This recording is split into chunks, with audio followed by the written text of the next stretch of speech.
Hi, this is Larry, and today I'm going to change the oil on my 1993 Suzuki Cappuccino. It's standard. There hasn't been much done to it, so it's pretty much stock. Um, the first thing is you're gonna want to get oil, and the one that's recommended is 5W30, and I'm using a full synthetic Mobil 1. If you live in a temperate climate that has cold weather, I'd recommend getting a better oil, like a fully synthetic, like Mobil 1.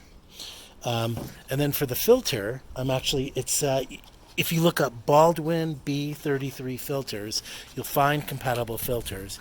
And I'm just using a cheapy Fram Tough Guard. You can see to TG4967, and that should fit fine as well. I've already warmed up the car, so it's pretty warm. I'm actually letting it cool down a little bit. And let's take a look inside and underneath, and I'll show you where to remove the oil. Oh yeah, I forgot to say, you might want to go to SCORE or the Facebook groups to get the service manual. That way you can find out the torque specs and the type of oil to use. I printed this out because there's a service manual in English, because this car was sold in the UK as well. Okay, taking a look underneath, you can see that's the drain plug. It's very easy to get to. And the oil filter, which is also pretty easy to get to. You're just going to have to make sure that you have a wrench that can fit it. It's pretty small. And I know that Advanced Auto Parts has them, but you just have to make sure that when you're buying the oil filter that you can get a wrench that'll fit it. The first thing you're going to want to do is to go to the oil filler cap and unloosen it so that it can get air in it. Don't lose it or let it drop or let things fall in there. It's actually windy here, so I'm going to lower my hood, and I'm going to put this in a safer place. I wanted to point out that according to the manual, it takes 3 liters, so that's about 3.5 quarts. I have 3.5. I have an old bottle, a half a bottle of Mobil 1 as well. So when I filled it up last time, I think it was just 3 1/4. So I would put in 3 and then go from there. I can't find my regular oil wrench, so I'm using a standard adjustable one. It's clunky, and if you go slowly, you can eventually get it to come out. I always start with the oil filter first, just because if I can't get it out, I'm not stuck not being able to drive the car. Also, always wear gloves. So I'm gonna unscrew this out, and as you can see, the oil's coming out. And you don't want it too hot, because otherwise it'll get all over your hands. And out it comes. Now, most of the oil will come out when you remove the drain plug, which is next, and I believe that's a 14 millimeter, but I'll confirm that. Actually, it's a 17 millimeter.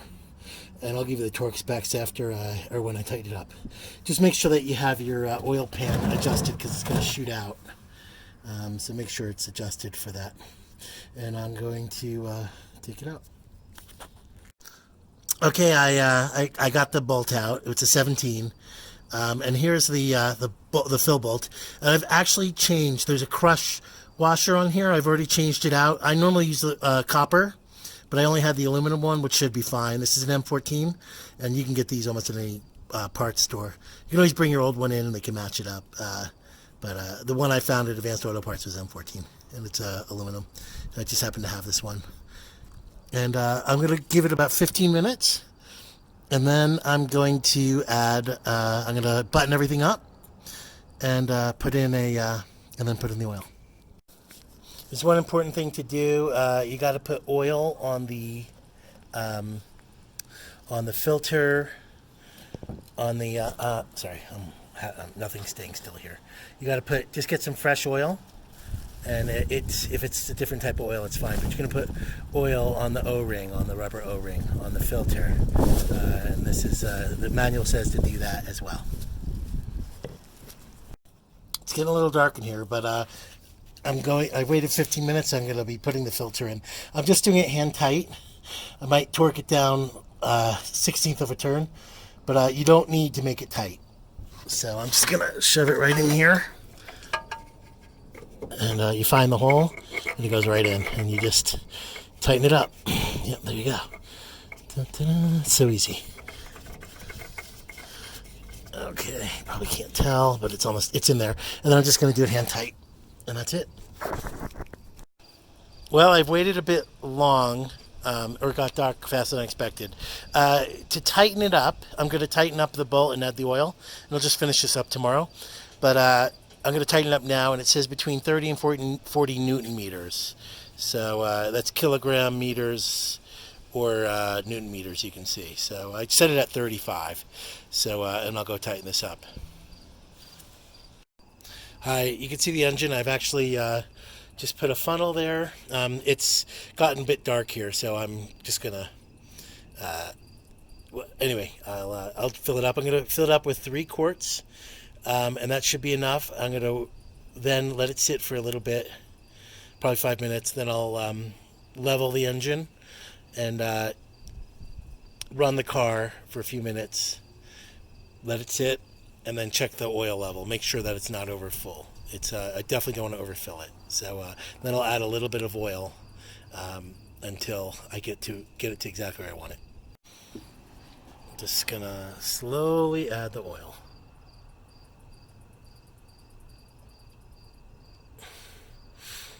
Easy as that. And I'll check back on you when I'm done filling it up. I'm not sure if you can see that, but it's exactly between the 2 dots, the halfway mark. That's exactly where I want it. So 3 quarts is perfect. Yeah, I don't have to add any more oil. It's exactly where I want it. And I'll go start it and run it and see how it goes. Just a heads up. So I took a fresh box I found in the recycle bin. And after running the car for about 15 minutes, letting it warm up, I just put this underneath where the oil and the filter are, the drain plug, just to make sure there's no leaks, and no drops of oil at all. So we're all done. Yay! Thanks for watching.